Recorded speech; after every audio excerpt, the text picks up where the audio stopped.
वालेकुम स्टूडेंट। आज हम जो है सेकेंड ईयर केमिस्ट्री का chapter number 3 S block element जो है वो हम स्टार्ट कर रहे हैं। सबसे पहले देखें, हम जो है इलेक्ट्रॉनिक कॉन्फ़िगरेशन जब हमने पढ़ी थी तो उसके अंदर हमने ये पढ़ा था कि हमारे पास जो है वो टोटल जो ब्लॉक्स हैं वो 4 ब्लॉक्स हैं, S P D and F. और on the basis of electronic configuration हमने जो है इनको क्लासिफाई किया था। और हमने ये भी देखा था कि हमारे पास पीरियोडिक टेबल में जो ग्रुप 1A और ग्रुप 2A के जो एलिमेंट्स हैं उनको हम कहते हैं कि ये हमारे पास जो है एस ब्लॉक एलिमेंट्स हमारे पास ग्रुप 1A और 2A के हैं, और इनको हम आमतौर पर एस ब्लॉक एलिमेंट्स कहते हैं। ठीक है, ये चीज़ हम पढ़ चुके थे। उसके बाद हमने देखा था कि इनकी इलेक्ट्रॉनिक कॉन्फ़िगरेशन जो होती है वो NS1 और NS2 होती है। ठीक है, और आम तौर पर हमारे पास जो फर्स्ट ग्रुप के अंदर जो एलिमेंट शामिल हैं वो आपके पास जो है वो lithium, sodium, potassium, rubidium, caesium और फ्रेंसियम। ये हमारे पास वो एलिमेंट हैं जो ग्रुप 1A के अंदर जो हैं आपके पास इंक्लूड हैं। और ग्रुप 2A के अंदर जो है हमारे पास है बेरिलियम, मैग्नीशियम, कैल्शियम, स्टोर्शियम, बेरियम। ये हमारे पास जो है वो हमारे ग्रुप 2A के एलिमेंट जो है वो हमारे पास शामिल हैं। अब देखें, जो लास्ट एलिमेंट नज़र आ रहा है फ्रेंशियम, ये हम पढ़ चुके हैं कि ये हमारे पास जो होता है वो रेडियो एक्टिव एलिमेंट हमारे पास होता है। ठीक है, अच्छा, अब देखें जो हमारे पास ग्रुप 1A के एलिमेंट्स जो हैं इनको हम जो कहते हैं वो हम इनको कहते हैं अल्कली मेटल्स कहते हैं। अल्कली मेटल्स जो है हम इनको आमतौर पर कहते हैं। और अल्कली मेटल इसलिए कहते हैं कि जब हम इनको पानी में डिज़ोल्व करते हैं तो ये आम तौर पर जो है सॉल्युबल हाइड्रोक्साइड्स बनाते हैं। जैसे सोडियम है, वो जब वाटर के साथ ये करेगा वो तो सोडियम हाइड्रोक्साइड बनाएगा, और जो हमारा सॉल्यूशन होगा वो आमतौर पर जो है वो अल्कली होगा, यानी बेसिक आपके पास सॉल्यूशन हमारे पास होगा। ठीक है, और जो ग्रुप 2A के एलिमेंट है इनको हम कहते हैं अल्कलाइन अर्थ मेटल। हम इनको अल्कलाइन अर्थ मेटल हम इनको आमतौर पर कहते हैं। ठीक है, ये हमारे पास जो है वो ग्रुप 1A का इंट्रोडक्शन है। इसके बाद देखिए, अच्छा, अब इनको जो अल्कलाइन अर्थ मेटल कहते हैं इसलिए कहते हैं कि ये जितने भी एलिमेंट्स होते हैं ये आमतौर पर, जैसे कैल्शियम है, कैल्शियम कार्बोनेट, ये आपको जो है वो जो बेड्स होती हैं पहाड़ों की, समंदरों में, तो वहाँ पर ये ज़मीन की सतह पे ये एलिमेंट जो होते हैं वो आपको पाए जाते हैं। ठीक है, और इनकी जो ऑक्सीडेशन स्टेट होती है वो आमतौर पर +1 होती है, और ये जो है वो हमारे पास क्या होती है, इनकी ऑक्सीडेशन स्टेट क्या होती है, +2 होती है। ठीक है, अच्छा, अब हमारे पास जो ये ग्रुप 1A और ग्रुप 2 के जो एलिमेंट्स होते हैं ये काफ़ी केमिकल प्रॉपर्टीज़ में डिफरेंट होते हैं, सॉल्युबिलिटी में और थर्मल स्टेबिलिटी में, और यही प्रॉपर्टी हम आगे जो है वो इनके ग्रुप ट्रेंड्स में जो है वो हम पढ़ने वाले हैं। ठीक है, अच्छा, अब इसके बाद देखिए, अब देखें ये जो ग्रुप के एलिमेंट्स हैं ये आपको नज़र आ रहे हैं, जैसे lithium, sodium, potassium, rubidium, caesium. ठीक है, इनकी इलेक्ट्रॉनिक कॉन्फ़िगरेशन हम देख लेते हैं कि 2s1 3s1। अब बाकी जो नज़र आ रहा है, मतलब यहाँ जो है हीलियम की जो इलेक्ट्रॉनिक कॉन्फ़िगरेशन होगी वो आ गई एर्गॉन, क्रिप्टॉन, ज़ीनॉन।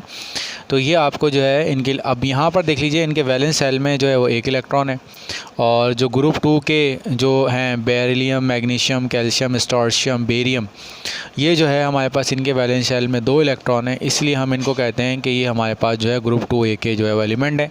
अपना 1 इलेक्ट्रॉन ये आमतौर पर लूज़ करते हैं, इसीलिए जो है वो हम इनको जो है वो आमतौर पर ये 1 इलेक्ट्रॉन लूज़ करते हैं, ग्रुप 1 वाले +1 चार्ज आता है। ये 2 इलेक्ट्रॉन लूज़ करते हैं तो इन पे जो चार्ज आता है वो +2 आता है। लेकिन ये जो एलिमेंट्स हैं इनकी इसके बाद अकरेंस है, ये जो है वो मिलते किस तरह की फॉर्म में, कौन कौन सी एलिमेंटल फॉर्म में पाए जाते हैं। तो सबसे पहले देखें, ये जो जितने भी ग्रुप 1 और ग्रुप 2 के एलिमेंट्स होते हैं ये बहुत ज़्यादा क्या होते हैं, रिएक्टिव होते हैं, और आसानी से अपना इलेक्ट्रॉन लूज़ कर देते हैं। अभी आयनाइजेशन पोटेंशियल में हम इसी चीज़ को पढ़ेंगे। तो ये जो एलिमेंट्स होते हैं ये आमतौर पर फ्री स्टेट में नहीं पाए जाते। ठीक है, और जब भी पाए जाएंगे तो ये किसी ना किसी फॉर्म में पाए जाएंगे। जैसे सोडियम है तो अगर आपको पाया जाएगा तो कंबाइन स्टेट में पाया जाएगा, सोडियम क्लोराइड की फॉर्म में पाया जाएगा। सोडियम कार्बोनेट यह हमको इसकी कंबाइन फॉर्म में पाया जाएगा, ठीक है। और इसी तरह से कैल्शियम कार्बोनेट जिसे हम मार्बल कहते हैं, ये आमतौर पर ये जो है वो ग्रुप 2 के एलिमेंट इस फॉर्म में आपको पाए जाएंगे। जैसे NaKCl MgCl2 ये जो कंबाइन फॉर्म है, इसके आगे हम फार्मूला पढ़ेंगे। इसको हम कार्बोनाइट कहते हैं, डबल सॉल्ट कहते हैं, ठीक है। मैग्नीशियम कार्बोनेट और जो है वो कैल्शियम कार्बोनेट ये जो है कंबाइन फॉर्म है, तो इसको हम डोलेमाइट कहते हैं। ये डबल सॉल्ट गिलाते हैं कार्बोनेट के, ठीक है। तो ये हमारे पास अकरेंस है क्योंकि ये बहुत ज़्यादा रिएक्टिव होते हैं। तो इन रिएक्टिव होने की वजह से ये कभी भी जो है वो आपको एटॉमिक फॉर्म में नहीं पड़ जाते। अब देखिए, आज का जो टॉपिक हम पढ़ने के लिए जा रहे हैं, इस टॉपिक में तकरीबन सारी चीज़ें जितनी भी हैं वो आपकी समझने वाली हैं, यानी कॉन्सेप्ट वाली हैं। कॉन्सेप्ट क्लियर होगा तो ही आप इसको जो है वो इसका जवाब देखेंगे। और आमतौर पर रीजनिंग में ये आमतौर पर आते हैं। इसमें आज का जो टॉपिक है ज़्यादातर समझने वाला है, ठीक है। अब आज जो हम पढ़ने जा रहे हैं वो हम पढ़ने जा रहे हैं ट्रेंड इन फिज़िकल प्रॉपर्टीज़, ठीक है। अब हम ग्रुप 2 के एलिमेंट्स को पढ़ेंगे और ग्रुप 1 के अंदर जो एलिमेंट मौजूद हैं और ग्रुप 2 के अंदर जो एलिमेंट मौजूद हैं उनके हम जो है फ़िज़िकल प्रॉपर्टीज़ में इनके जो हम ट्रेंड्स होंगे वो हम इसके अंदर पढ़ेंगे, ठीक है। अब सबसे पहले देखें ट्रेंड का मतलब क्या होता है। अब देखें, ट्रेंड का मतलब ये होता है, जैसे मिसाल के तौर पर आपने देखा होगा कि जब गर्मियाँ मौसम चेंज होता है तो गर्मियाँ आती हैं तो हम जो है, सर्दियाँ आती हैं तो हम जो है वो आहिस्ता आहिस्ता करके गर्म कपड़े पहनना शुरू कर लेते हैं। और एक पीक पे पहुँचते हैं, पीक पे पहुँचने के बाद हम देखते हैं कि तमाम लोग जितने भी हैं वो सारे के सारे जो है वो स्वेटर या गर्म कपड़े पहने हुए हैं। फिर जैसे जैसे जो है वो मौसम तब्दील होता है आहिस्ता आहिस्ता कर तो है, फिर हमें नज़र आता है कि जो गर्म कपड़े पहनने में क्या हो चुकी है, कमी आ चुकी है, ठीक है। अच्छा, इसको हम कहते हैं ट्रेंड, ठीक है। तो ये एग्जांपल थी एक ट्रेंड की कि किसी भी चीज़ का एकदम से बढ़ना, कम हो जाना, ठीक है, इसको हम कहते हैं ट्रेंड। तो इसी तरह से जो आज हम पढ़ने जा रहे हैं वो मुख्तलिफ़ ट्रेंड पढ़ने जा रहे हैं ग्रुप के अंदर मुख्तलिफ़ फ़िज़िकल प्रॉपर्टी। अब फ़िज़िकल प्रॉपर्टी बहुत सारी हैं, जैसे एटॉमिक साइज़ है, एटॉमिक रेडियस है, आयनिक रेडियस है, आयनाइजेशन पोटेंशियल है। ये सारी चीज़ें जो है वो हम पढ़ने के लिए अब जा रहे हैं। सबसे पहले जो हम पढ़ने जा रहे हैं वो हम ये पढ़ने जा रहे हैं एटॉमिक रेडियस। पहले जो चीज़ है वो हमारे पास है एटॉमिक साइज़ और एटॉमिक रेडिया, इसको हम एटॉमिक रेडिया भी कहते हैं और जो है वो आयनिक रेडिया भी कहते हैं।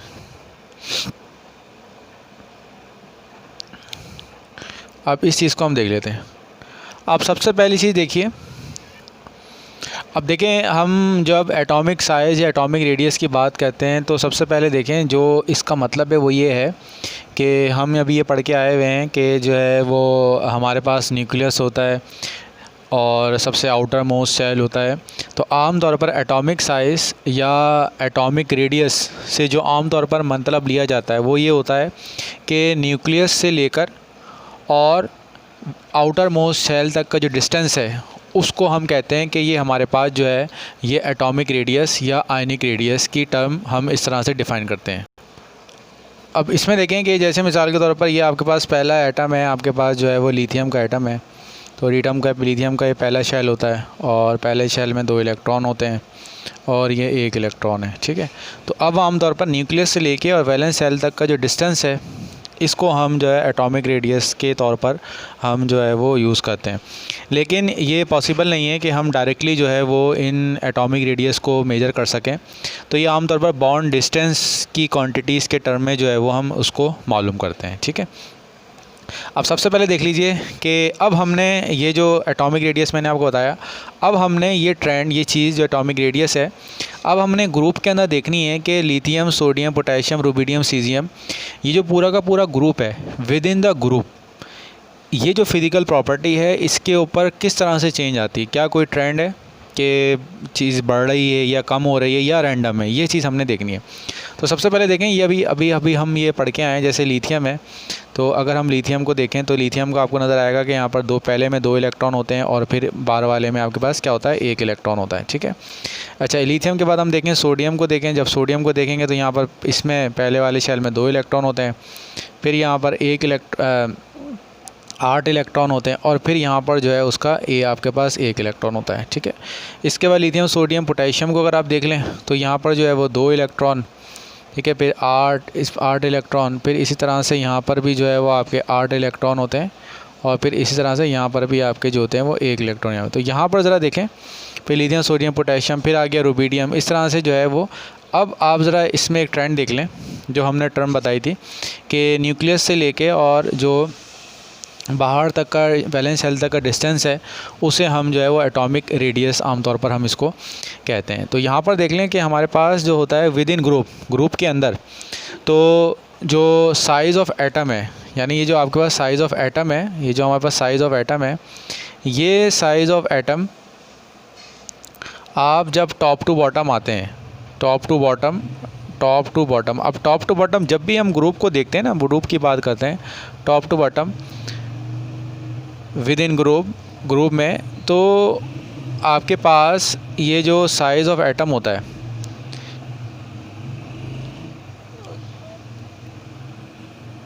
ये आपका क्या करता है, इंक्रीज़ करता है, ठीक है। इंक्रीज़ क्यों करता है, इंक्रीज़ इस वजह से करता है क्योंकि due to the addition of new shell. अब आपको यहाँ नज़र आ रहा होगा, देखा होगा पहले वाला जो आपके पास एटम था सोडियम, उसके पास जो था वो लिथियम था, उसके बाद देखें 2 ही शेल थे, फिर आपके पास तीसरा आ गए, 3 आ गए, फिर 4 आ गए, 5 आ गए। तो टॉप टू बॉटम हमारे पास जो है वो टॉप टू बॉटम जैसे जैसे हम बढ़ते जाते हैं तो हमारे पास जो एटॉमिक रेडियस होता है वो आपके पास क्या होता रहता है, इंक्रीज़ होता रहता है। तो आमतौर पर इसका जो सवाल आता है, अब रीजनिंग में जो इसका सवाल आएगा वो यही आएगा कि टॉप टू बॉटम आने में जो आपके ग्रुप 1 के एलिमेंट्स हैं उनका जो एटॉमिक रेडियस है वो बढ़ता है या कम होता है, और अगर बढ़ता है तो क्यों बढ़ता है, और कम होता है तो क्यों कम होता है। तो ये हमने ग्रुप 1 और ग्रुप 2 दोनों में यही चीज़ आपको जो होगी वो नज़र आएगी। इसी तरह से यहाँ देख लें, अब यहाँ देख लें कि यहाँ पर हमारे पास देखें बेरिलियम है, ये आपके पास 2, ठीक है, 2 इलेक्ट्रॉन आ गए। फिर इसके बाद जो है कैल्शियम, अब कैल्शियम यहाँ पर आ गया 8 और ये आ गए 2, ठीक है, 2 इलेक्ट्रॉन, 8 इलेक्ट्रॉन, 8 इलेक्ट्रॉन। अब यहाँ जो एक चीज़ देखनी है वो ये देखनी है कि अब देखें विद इन द ग्रुप, तो हमारे पास टॉप टू बॉटम आने में जो एटॉमिक रेडियस है वो हमारा क्या होता जा रहा है, बढ़ता जा रहा है, ठीक है। अच्छा, अब यहाँ पर देखें ये, अब हमने टॉप टू बॉटम, अब हम देखते हैं left to right. Left to right जब भी टॉप टू बॉटम करते हैं, टॉप टू बॉटम होता है तो वो ग्रुप कहलाता है। जब हमारा लेफ़्ट टू राइट अगर हम देखते हैं पीरियडिक टेबल को, तो इसको जो है वो हम क्या कहते हैं, पीरियड कहते हैं। अब देखें विद इन द पीरियड देख लीजिए, विद इन द पीरियड देख लीजिए, यहाँ पर लिथियम है, लिथियम के पास 3 प्रोटॉन है, ठीक है, इसके पास जो है वो 4 प्रोटॉन है, ठीक है, और इसी तरह से सोडियम है, इसके पास 11 प्रोटॉन है, पोटेशियम है और 19 प्रोटॉन है, ठीक है। इसी तरह से यहाँ पर देख लेते हैं, इसके ऊपर जो है 12 प्रोटॉन है, इसके ऊपर देख लेते हैं यहाँ पर जो है वो हमारे पास जो है वो 20 प्रोटॉन्स हैं, ठीक है। अब यहाँ पर देख लीजिए, अब देखें लेफ़्ट टू राइट हम जाते हैं तो देखें न्यूक्लियस का, अब सवाल ये है कि देखें यहाँ पर भी 2 शेल्स मौजूद हैं और यहाँ पर भी 2 शेल्स मौजूद हैं, ठीक है। अब सवाल ये है कि क्या लेफ़्ट टू राइट जाने पर जो हमारा एटॉमिक रेडियस होगा वो बढ़ेगा, कम होगा, या उसमें कोई तब्दीली वाक़या नहीं होगी। तो सबसे पहली चीज़ देखिए कि हम जब लेफ़्ट टू राइट आते हैं तो हमारा जो एटॉमिक रेडियस होता है वो आम तौर पर क्या हो जाता है, डिक्रीज़ हो जाता है, ठीक है। अब आप सोच रहे होंगे डिक्रीज़ क्यों हो रहा है, किस वजह से हो रहा है, इन दोनों में शेल्स की तादाद तो वो क्या है, बराबर है। अब वो हम देख लेते हैं। अब यहाँ पर चीज़ देख लीजिए जो बताना चाह रहा हूँ आपको, देखें ये हमारे पास है लिथियम, इसके बाद हैं 3 प्रोटॉन, ठीक है, पहला शेल, इसमें 2 इलेक्ट्रॉन है और यहाँ पर 1 इलेक्ट्रॉन है, ठीक है, ये हमारे पास हो गया लिथियम। अब इसके बाद बराबर में जो इसके मौजूद है वो मौजूद है बेरिलियम, बेरिलियम में 4 प्रोटॉन होता है, फिर ये 2 इलेक्ट्रॉन होते हैं और 1 इलेक्ट्रॉन। बाज़ाहिर आपको लगेगा कि दोनों में क्योंकि 2 शेल्स हैं तो दोनों के अंदर जो इलेक्ट्रॉन जो साइज़ है वो बराबर होना चाहिए, लेकिन हमारा जो साइज़ होता है वो न्यूक्लियस से लेके वैलेंस शेल तक का होता है, न्यूक्लियस से लेके वैलेंस शेल का होता है। अब यहाँ पर देखें कि हमारे पास न्यूक्लियस के अंदर 3 प्रोटॉन्स हैं। अब न्यूक्लियस के अंदर प्रोटॉन होने का मतलब इसको हम कहते हैं न्यूक्लियर चार्ज, न्यूक्लियर चार्ज माने कितने पॉजिटिव चार्ज हैं। तो अब देखें हम जब लेफ़्ट टू राइट जा रहे हैं तो हमारा न्यूक्लियर चार्ज इंक्रीज़ हो रहा है। न्यूक्लियर चार्ज होने का मतलब पॉजिटिव चार्ज बढ़ रहा है। अब जब हमारा न्यूक्लियर चार्ज बढ़ रहा है, ठीक है, तो अब यहाँ पर देखें कि हमारे पास जो है वो वैलेंस सेल, जो सबसे बाहर वाला शेल, ये इलेक्ट्रॉन्स, अब इलेक्ट्रॉन्स क्योंकि नेगेटिव हैं तो ये क्या कर रहे होते हैं, इसको अपनी तरफ क्या कर रहे होते हैं, अट्रैक्ट कर रहे होते हैं, खींच रहे होते हैं, ठीक है। तो अब हम ये ट्रेंड देखते हैं कि जब हम लेफ़्ट टू राइट जाते हैं तो हमारे पास जो न्यूक्लियस है उसके दरमियान और जो आपके पास वैलेंस सेल के जो इलेक्ट्रॉन्स हैं, वैलेंस सेल के जो इलेक्ट्रॉन्स हैं उनके दरमियान जो फोर्स ऑफ अट्रैक्शन है वो बढ़ती जाती है।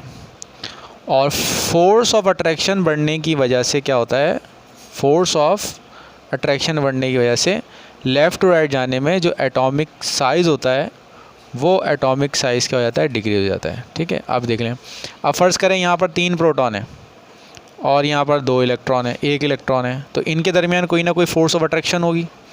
यहाँ पर आपके पास 4 प्रोटॉन है और 2 इलेक्ट्रॉन है। अब देखें ये ज़्यादा फोर्स ऑफ अट्रैक्शन किसके दरमियान, इन दोनों के दरमियान होगी। और आगे जाएंगे तो यहाँ आपके पास आएंगे 5 प्रोटॉन और 3 इलेक्ट्रॉन, जो अब यहाँ पर आप देखेंगे तो यहाँ पर और ज़्यादा फोर्स ऑफ अट्रैक्शन होगी। तो जब फोर्स ऑफ अट्रैक्शन ज़्यादा होगी तो न्यूक्लियस क्या करेगा, न्यूक्लियस यानी ये जो प्रोटॉन्स हैं इसको अपनी तरफ ज़्यादा खींचेंगे। जब ज़्यादा खींचेंगे तो इसका जो डिस्टेंस होगा न्यूक्लियस से लेकर और इलेक्ट्रॉन तक का, वैलेंस सेल तक का, वो आपके पास क्या होता है, डिक्रीज हो जाएगा। तो यहाँ पर आपके पास क्या लिथियम है, यहाँ पर आ गया आपका बेरिलियम आ गया, फिर यहाँ बराबर में आपके पास क्या आ जाएगा, बोरॉन आ जाएगा, ठीक है। बोरॉन में क्या होंगे, 5 प्रोटॉन होंगे, तो ये 2 इलेक्ट्रॉन हो गए, 3 इलेक्ट्रॉन। अब देखें जो बोरॉन होगा उसका साइज़ और छोटा होगा एज़ कम्पेयर टू बेरिलियम। और आगे जाएंगे तो यहाँ से आपका कंक्लूजन क्या निकला, जब आप लेफ़्ट टू राइट जाते हैं तो एटॉमिक रेडियस जो है वो डिक्रीज़ होता है। और डिक्रीज़ क्यों होता है, क्योंकि लेफ़्ट टू राइट जाने में शेल्स की तादाद तो नहीं बढ़ती, शेल्स की तादाद तो वही सेम रहेगी, लेकिन होता क्या है कि न्यूक्लियर चार्ज बढ़ता रहता है। न्यूक्लियर चार्ज बढ़ने की वजह से न्यूक्लियस और जो वैलेंस सेल के इलेक्ट्रॉन हैं उनके दरमियान अट्रैक्शन बढ़ती है। तो न्यूक्लियस वैलेंस सेल को अपनी तरफ खींचता है, तो खींचने की वजह से जो साइज़ होता है वो फ़र्क उसमें क्या हो जाता है, थोड़ा सा डिक्रीज़ हो जाता है, वो थोड़ा सा कम हो जाता है, ठीक है। विद इन द पीरियड आपके पास जो शेल्स की तादाद होती है वो तो सेम रहती है, लेकिन शेल्स का जो साइज़ होता है वो डिक्रीज़ हो जाता है, क्योंकि लेफ़्ट टू राइट जाने में आपके पास जो प्रोटॉन्स होते हैं उनकी तादाद आपके पास क्या होती रहती है, बढ़ती रहती है। तो ये हमारे पास क्या था, पहला ट्रेंड था एटॉमिक रेडियस का। अब इसके बाद देखें, इसके बाद आयनिक रेडियस भी देख लें। आयनिक रेडियस भी तकरीबन देखें बिल्कुल सेम है, लेकिन सबसे पहले समझने की ज़रूरत है कि आयनिक रेडियस है क्या। अब सबसे पहले इसमें देखें कि ये हमारे पास लिथियम है और लिथियम के वैलेंस सेल के अंदर जो है टोटल इलेक्ट्रॉन 3 है, 2 और 1। अब देखें जब ये अपना इलेक्ट्रॉन लूज़ करता है, ठीक है, अब यहाँ पर देखें 3 प्रोटॉन है और इसमें 3 ही इलेक्ट्रॉन है, ठीक है। तो यहाँ में 3 प्रोटॉन -3 इलेक्ट्रॉन, तो ओवरऑल चार्ज इसके ऊपर क्या है, 0 है।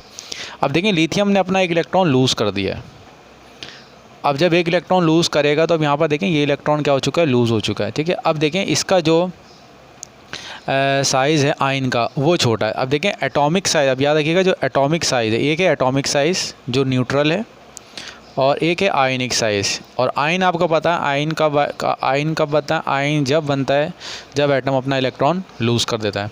इसी तरह से सोडियम में देखें, यहाँ पर सोडियम है, सोडियम ने अपना एक इलेक्ट्रॉन लूज़ किया, तो ये अब देखें यहाँ पर आपका आयन बन चुका है। अब देखें अगर आप मेटेलिक एटम को उसके आयन से कंपेयर करेंगे तो उसका जो साइज़ होगा वो छोटा होगा, क्योंकि यहाँ पर 1 2 3 शेल हैं और यहाँ पर 2 शेल हैं, क्योंकि ये इलेक्ट्रॉन जब ख़त्म हो गया तो जाहिर सी बात है ये शेल भी क्या हो गया, ख़त्म हो गया। अब इस तरह से आप इसमें भी देख लें, यहाँ पर देखें 1 2 3 4 हैं, यहाँ पर 1 2 और 3 है सिर्फ हमारे पास। तो ये बात तो पहली चीज़ आपको समझ में आ गई होगी, क्योंकि हमारे पास इलेक्ट्रॉन के लूज़ होने की वजह से आयन बनता है, यानी पॉजिटिव चार्ज आता है। और आयन जब बनता है जब उसका वैलेंस सेल क्या हो चुका होता है, ख़त्म हो चुका होता है। तो इससे आपको ये बात समझ में आ जाना चाहिए कि एटॉमिक साइज़ जो होता है वो बड़ा होता है, is greater than ionic size, ठीक है। और उसकी रीज़न मैंने बता दिया आपको कि इलेक्ट्रॉन के लूज़ करने की वजह से जब एटम अपना इलेक्ट्रॉन क्या कर देता है, लूज़ कर देता है, तो उसका जो वैलेंस सेल होता है वो क्या हो जाता है, डिक्रीज़ हो जाता है, ख़त्म हो जाता है, ठीक है। लेकिन अगर हम with in the group ionic size को देखेंगे तो आयनिक साइज़ में कोई फ़र्क नहीं आता। आयनिक साइज़ भी जो है वो टॉप टू बॉटम वो भी क्या होता है, वो भी आपका क्या होता रहता है, इंक्रीज़ होता रहता है। ठीक है, ये तो आपकी दोनों में सिमिलरिटी है। लेकिन अब यहाँ पर एक चीज़ देखें, आपके जहन में सवाल आएगा कि भाई यहाँ एक इलेक्ट्रॉन कम हो गया तो इसका साइज़ कम हुआ है, लेकिन वो मेटल के मुकाबले में कम हुआ है। विद इन द ग्रुप तो देखें, इसके बाद एक शेल है, इसके बाद 2 शेल हैं, इसके बाद 3 शेल है। तो टॉप टू बॉटम आने में ये जो आपके पास आयनिक साइज़ है ये आपको क्या होता हुआ नज़र आ रहा है, वो बढ़ता हुआ नज़र आ रहा है। ठीक है, तो ये पहला ट्रेंड है जो हम आप सीख चुके हैं। और आमतौर पर जो सवाल इसका बनता है वो यही बनता है कि रीज़न में इसका सवाल बनता है। अब देखें, इसके बाद जो सेकंड ट्रेंड है वो हम पढ़ लेते हैं। सबसे पहले हमारे पास सेकंड ट्रेंड है, वो है हमारे पास आयोनाइजेशन पोटेंशियल। अब स्टूडेंट देखें, ये हमारे पास जो है वो आयोनाइजेशन पोटेंशियल की डेफिनेशन है। Minimum amount of energy required to remove one outermost electron in gaseous state. जैसे मिसाल के तौर पर इसकी एग्जांपल ये है कि ये हमारे पास एक एटम है। ठीक है, हमारे पास सोडियम का एटम है। ठीक है, ये पहले शेल में 2 इलेक्ट्रॉन है, फिर हमारे पास 8 इलेक्ट्रॉन है और फिर 1 इलेक्ट्रॉन है। ठीक है, अब सबसे पहले देखें कि होता ये है कि न्यूक्लियस और वैलेंस शेल के दरमियान फोर्स ऑफ अट्रैक्शन होती है। ठीक है, इस फोर्स ऑफ अट्रैक्शन की वजह से ये जो हमारा इलेक्ट्रॉन होता है ये न्यूक्लियस के अंदर घूम रहा होता है। अब देखें, ये जो इलेक्ट्रॉन है इसको अगर आप हटाना चाहते हैं, ठीक है, तो ज़ाहिर सी बात है जब आप हटाना चाहेंगे, इसको रिमूव करवाना चाहेंगे, तो इसको क्या चाहिए होगी, एनर्जी चाहिए होगी। ठीक है, यानी अब ज़ाहिर सी बात है इसको इस तरह सपोज़ करें कि यहाँ 11 मैग्नेट हैं और यहाँ एक मैग्नेट यहाँ पर है, दोनों चुपके में। अगर आप इसको हटाना चाहते हैं तो ज़ाहिर सी बात है आपको क्या करनी पड़ेगी, एनर्जी क्या करना पड़ेगी, प्रोवाइड करनी पड़ेगी गैसियस स्टेट में। तो ये जो मिनिमम कम से कम एनर्जी है रिमूव करने की, इलेक्ट्रॉन को रिमूव करवाने की, तो इस मिनिमम अमाउंट ऑफ एनर्जी को हम कहते हैं कि ये हमारे पास जो है इसको हम कहते हैं आयोनाइजेशन पोटेंशियल कहते हैं। ठीक है, इसको हम क्या कहते हैं, आयोनाइजेशन पोटेंशियल। अब आयोनाइजेशन पोटेंशियल क्यों कहते हैं, क्योंकि देखें जब ये एटम है और ये एटम से किस में कन्वर्ट हुआ है, आयन के अंदर ये कन्वर्ट हो गया है। ठीक है, अब आयन में क्यों कन्वर्ट हुआ, क्योंकि देखें इसके पास पहले 11 प्रोटॉन थे, 11 प्रोटॉन यानी कि प्रोटॉन पे पॉजिटिव चार्ज आता है, और 11 इलेक्ट्रॉन थे। तो अभी देखें इस पर ओवरऑल चार्ज कोई भी नहीं था, दोनों ज़ीरो थे। लेकिन यहाँ पर क्या हुआ कि यहाँ पर आपका 11 प्रोटॉन थे, 1 इलेक्ट्रॉन आपका क्या हो गया, रिमूव हो गया। तो अब देखें यहाँ पर जो चार्ज है वो आ गया पॉजिटिव। अब ये जो चार्ज आया है ये मेटल के ऊपर आ चुका है, सोडियम मेटल के ऊपर चार्ज आ चुका है, यानी ये सोडियम था और सोडियम से ये कन्वर्ट हो गया है किसके अंदर, सोडियम आयन के अंदर। अब देखें एटम से आयन बना, तो आयन बनाने के लिए जो एनर्जी, आयोनाइजेशन, आयन बनाने वाली एनर्जी, तो ये कहलाती है हमारे पास आयोनाइजेशन एनर्जी। ठीक है, अच्छा अब हमने देखना है कि टॉप टू बॉटम जो इसका ट्रेंड है वो क्या है, क्या ionization potential top to bottom में जो है वो बढ़ती है या जो है वो कम होती है। अब इसको जो है ये चीज़ जो हमें एक्सप्लेन करेगी वो वही हमें इलेक्ट्रॉनिक कॉन्फ़िगरेशन जो होगी वो एक्सप्लेन करेगी। अब इस चीज़ को हम देख लेते हैं। ठीक है, अब इसको समझने के लिए भी हमें पहले वही देखना पड़ेगा जो हम पहले ग्रुप का इलेक्ट्रॉनिक कॉन्फ़िगरेशन देख के आए थे। अब इसमें बस एक थोड़ी सी चीज़ आपने समझनी है। देखें लिथियम है, अब आप वैलेंस सेल का इलेक्ट्रॉन रिमूव करने के लिए जा रहे हैं। क्या रिमूव करने के लिए जा रहे हैं, वैलेंस सेल का इलेक्ट्रॉन रिमूव करने के लिए जा रहे हैं। अब देखें ये लिथियम है, इस इलेक्ट्रॉन को आप रिमूव करवाएंगे तो ज़ाहिर सी बात है कुछ ना कुछ एनर्जी चाहिए होगी आपको। ठीक है, अब नीचे आएंगे, अब यहाँ पर देखेंगे ये जो इलेक्ट्रॉन आपको नज़र आ रहा है, क्या इस इलेक्ट्रॉन को रिमूव करने के लिए आपको लिथियम के मुकाबले में ज़्यादा एनर्जी चाहिए या कम एनर्जी चाहिए। ठीक है, तो अब आप देख सकते हैं, अब यहाँ पर देखें, यहाँ पर जो है वो एक ही शेल था, तो न्यूक्लियस इसको अपनी तरफ ज़्यादा तेज़ी से खींच रहा था। अब यहाँ पर क्या आ चुका है, यहाँ पर ये जो आपको नज़र आ रहा है ये न्यूक्लियस है, न्यूक्लियस के बाकी शेल है, यानी यहाँ पर आपकी क्या क्रिएट हो गई थी, शील्डिंग यहाँ पर आपकी क्या हो चुकी है, क्रिएट हो चुकी है। शील्डिंग मतलब ये जो प्रोटॉन का असर था इस शेल ने थोड़ा सा क्या कर दिया, कम कर दिया। कम करने की वजह से क्या होगा कि ये जो इलेक्ट्रॉन है इसको न्यूक्लियस जो है वो उतनी ज़्यादा फोर्स से नहीं खींच पाएगा जितना यहाँ पर खींच रहा था। तो इसका मतलब टॉप टू बॉटम आएंगे तो इस इलेक्ट्रॉन को रिमूव करने के लिए आपको कम एनर्जी चाहिए होगी। ठीक है, अब यहाँ पर आ जाए। अब नीचे आएंगे, देखें पहले तो 2 शेल थे, अब यहाँ पर 1 2 3 शेल हो चुके हैं। यानी सबसे बाहर वाले शेल को जो हम इलेक्ट्रॉन को जो हमने रिमूव करना है उसका ताल्लुक़ न्यूक्लियस से क्या होता रहता है, दूर होता जा रहा है। ये न्यूक्लियस से क्या होता रहता है, दूर होता जा रहा है। तो जितना ज़्यादा दूर होता जाएगा उतनी ही कम एनर्जी आपको क्या होगी, रिकवर होगी। ठीक है, तो ये हमारे पास कहलाता है ट्रेंड। तो अब इसका मतलब ये हुआ टॉप टू बॉटम जैसे जैसे हम आएंगे तो आउटर मोस्ट इलेक्ट्रॉन को रिमूव करने के लिए हमारे पास जो एनर्जी होती जाएगी वो कम होती जाएगी। क्यों? इसलिए कि हमारे पास न्यूक्लियस और वैलेंस सेल के दरमियान जो फोर्स ऑफ अट्रैक्शन है वो भी क्या होती जा रही है, वो आपके पास क्या होती जाएगी, कम होती जाएगी। तो जितनी ज़्यादा अट्रैक्शन कम होगी तो उतना ही ज़्यादा आपके पास क्या होगा कि इलेक्ट्रॉन जो होगा वो आसानी से रिमूव होगा। अब ये चीज़ आपको समझ में आ गई। ठीक है, अब इसको हम इसका रीज़न देख लेते हैं। अब इसमें देख लीजिए, on moving downward in each group valence shell get farther from nucleus. यानी जो सबसे बाहर वाला शेल है वो दूर होता जाता है न्यूक्लियस से। यानी ये वाला इलेक्ट्रॉन है, ये इलेक्ट्रॉन जो है वो दूर होता जाता है, यानी वैलेंस सेल जो है वो दूर होता जाता है किससे, न्यूक्लियस से। और न्यूक्लियस से दूर होने की वजह से less energy is required to remove. यानी जितना ज़्यादा वो दूर हो जाएगा और बीच में शील्डिंग भी आ जाएगी तो उस वजह से एनर्जी जो होगी वो उनको कम चाहिए होगी। इसी वजह से ग्रुप 1 और ग्रुप 2A में जो आयनाइजेशन एनर्जी, आयनाइजेशन पोटेंशियल होता है वो आपके पास क्या होता है, डिक्रीज़ होता है।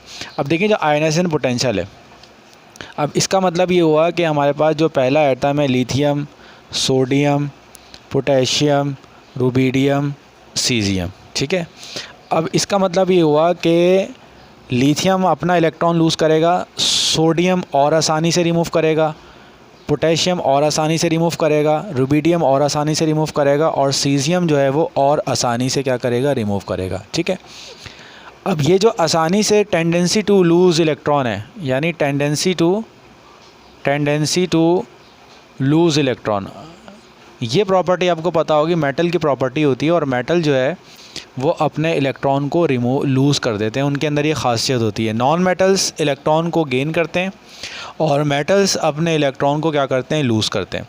अब देखें ये जो टेंडेंसी है इसको हम कहते हैं मेटालिक करैक्टर कहते हैं। मेटालिक करैक्टर यानी मेटल का करैक्टर। अब एक एटम जितना आसानी से इलेक्ट्रॉन लूज़ करेगा तो हम कहेंगे उसका मेटालिक करैक्टर उतना ही ज़्यादा है। ठीक है, यानी कोई शख्स जितने ज़्यादा पैसे खर्च करने की सलाहियत होगी कहेंगे उतना सखी है, और जो जितना ज़्यादा कंजूस होगा तो हम कहेंगे उसके अंदर कंजूसी की सलाहियत ज़्यादा है। तो अगर हम 2 मेटल को कंपेयर करवाएंगे, लिथियम और सोडियम को कंपेयर करवाएंगे, तो ये दोनों के दोनों मेटल्स हैं, लेकिन इनका जो ये मेटालिक करैक्टर है, मेटालिक करैक्टर मीन इलेक्ट्रॉन को लूज़ करने की जो सलाहियत है वो दोनों में सेम नहीं है। इसलिए हम कहेंगे कि जो मेटालिक करैक्टर है वो सोडियम का ज़्यादा है एज़ कम्पेयर टू लिथियम। ठीक है, तो ये हमारे पास जो है वो कहलाता है मेटालिक करैक्टर कहलाता है। और मेटालिक करैक्टर जो है वो टॉप टू बॉटम हमारे पास क्या हो जाता है, इंक्रीज़ हो जाता है। अब हम इसकी जो है वो कुछ वैल्यूज़ देख लेते हैं। जैसे लिथियम है, लिथियम की फर्स्ट आयनाइजेशन एनर्जी है तो 525 है। अब सोडियम की 500 है। अब ये कम क्यों है, ये मैंने रीज़न बता दिया कि न्यूक्लियस से जो है वो आपका वैलेंस सेल जो है वो दूर होता जा रहा है, दूर होते जाने की वजह से उसको एनर्जी क्या होती जाएगी, कम होती जाएगी। अब इसी तरह से अब पहला इलेक्ट्रॉन रिमूव करना है, this is called the first ionization energy. और ठीक है, अब ग्रुप 2A में है। अब ग्रुप 2A में देखें 906 है, 742 है, 596 है। अब देखें ये भी टॉप टू बॉटम आपको डिक्रीज़ होती हुई ही नज़र आ रही है। और डिक्रीज़ होने का मतलब कम एनर्जी चाहिए, और कम एनर्जी चाहने का मतलब ये है कि इसकी जो आयनाइजेशन पोटेंशियल है वो टॉप टू बॉटम क्या हो रही है, डिक्रीज़ हो रही है। अभी हमने पहली एनर्जी की बात कर ली, पहला इलेक्ट्रॉन। अब सेकेंड एनर्जी को अगर आप देखें, सेकेंड एनर्जी को, सेकेंड इलेक्ट्रॉन को, तो जो सेकेंड इलेक्ट्रॉन को रिमूव करने की एनर्जी होगी उसको हम कहेंगे सेकेंड आयनाइजेशन पोटेंशियल। अब देखिए जो सेकेंड आयनाइजेशन पोटेंशियल है, ठीक है, पहला इलेक्ट्रॉन रिमूव होगा तो उसको हम कहेंगे कि फर्स्ट आयनाइजेशन एनर्जी है। अब सेकेंड इलेक्ट्रॉन अगर आप रिमूव करने की बात करेंगे तो ये कहलाएगा आपकी सेकेंड आयनाइजेशन एनर्जी। अब इसको देख लेते हैं। जैसे ये लिथियम है, अब लिथियम में देख लें यहाँ 2 इलेक्ट्रॉन थे और यहाँ पर 1 इलेक्ट्रॉन है, ठीक है, और इसमें 3 प्रोटॉन है। अब देखें पहला इलेक्ट्रॉन आपने रिमूव किया तो पहला इलेक्ट्रॉन रिमूव करने के लिए आपको जो एनर्जी चाहिए उसको हमने कहा कि भाई ये फर्स्ट आयनाइजेशन एनर्जी है। अब ये सोडियम आयन जो है ये बन चुका है, सॉरी ये लिथियम आयन बन चुका है, ठीक है। अब इसके बाद यहाँ अगर आप देखें, इसके बाद 2 इलेक्ट्रॉन है और जो है वो 3 प्रोटॉन है। अब यहाँ पर देख लें, अब देखें ये जो इलेक्ट्रॉन है, अब पहला इलेक्ट्रॉन हम रिमूव कर चुके हैं, अब हम इस इलेक्ट्रॉन की बात करें। अब देखें जब इस इलेक्ट्रॉन को आप रिमूव करने जाएंगे ना तो आपको बहुत ज़्यादा एनर्जी देनी पड़ेगी। क्यों? क्योंकि न्यूक्लियस के बहुत ज़्यादा करीब है। तो इसीलिए आपको नज़र आ रहा है कि सेकंड आयनाइजेशन एनर्जी बहुत ज़्यादा है, क्योंकि जो दूसरा इलेक्ट्रॉन है वो आपका जो है बिल्कुल ही न्यूक्लियस के करीब है। ये लिथियम आयन है आपका, ठीक है। तो इसका मतलब ये हुआ कि जो फर्स्ट आयनाइजेशन एनर्जी होती है ग्रुप 1 की वो कम होती है, और जो सेकंड आयनाइजेशन एनर्जी होती है वो क्या होती है आपके पास, क्या होती है, बहुत ज़्यादा होती है, ठीक है। यहाँ तक आपको जो है बात समझ में आ चुकी होगी। और ये हमारे पास जो होते हैं वो बुनियादी तौर पर ट्रेंड्स होते हैं, और ये ट्रेंड्स आमतौर पे सवाल में पूछ लेते हैं कि आयनाइजेशन पोटेंशियल जो है वो किसकी ज़्यादा। अभी आपको 10 ईयर देखेंगे तो आपको ये सवाल नज़र आ जाएगा कि भाई आयनाइजेशन पोटेंशियल जो है वो लिथियम की ज़्यादा है या जो है वो सोडियम की ज़्यादा, और इसका रीज़न बता दें।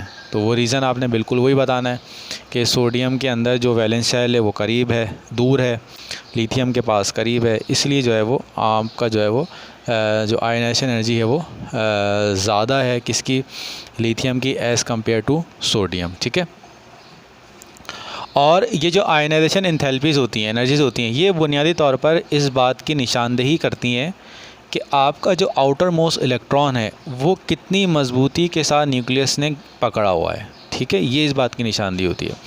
अगर आयनाइजेशन पोटेंशियल बहुत हाई है तो इसका मतलब ये हुआ कि न्यूक्लियस ने आउटर मोस्ट सेल को बहुत मजबूती से पकड़ा हुआ है, और अगर ये एनर्जी आपकी क्या होगी, कम होगी, तो इसका मतलब ये है कि पहली चीज़ आपके पास जो न्यूक्लियस ने वैलेंस सेल को बहुत ढीला पकड़ा हुआ है, और उसका जो डिस्टेंस है वो न्यूक्लियस से भी क्या है, काफ़ी ज़्यादा है। तो जितना ज़्यादा न्यूक्लियस का डिस्टेंस होगा उतनी ही आपके पास जो होगी कम आयनाइजेशन एनर्जी भी होगी। और इसको भी हम इसमें यहाँ पर देख लेते हैं, ये जो भी हमने ड्रॉ किया था यहाँ हम देख लेते हैं इसको। अब यहाँ देख लीजिए, जितना ज़्यादा न्यूक्लियस से दूर है यानी एटॉमिक रेडियस जितना ज़्यादा है तो आयनाइजेशन एनर्जी भी क्या होगी, उतनी ही कम होगी। क्यों? क्योंकि आयनाइजेशन एनर्जी इस बात की निशानदेही होती है कि आपका न्यूक्लियस जो है वो वैलेंस सेल से कितना करीब है या कितना दूर है। तो स्टूडेंट यहाँ तक हमने 2 ट्रेंड जो है पढ़ लिए हैं, और उसका मैंने सवाल भी आपको बता दिया है। इंशाल्लाह नेक्स्ट लेक्चर के अंदर हम बाकी के जो ट्रेंड्स होंगे उनको हम जो है पढ़ेंगे, और इसमें रीज़न आते हैं, याद करने वाली कोई ऐसी चीज़ है नहीं। तो जो रीज़न है वो मैंने आपको बता दिया। इंशाल्लाह नेक्स्ट क्लास के अंदर हम नेक्स्ट पढ़ेंगे।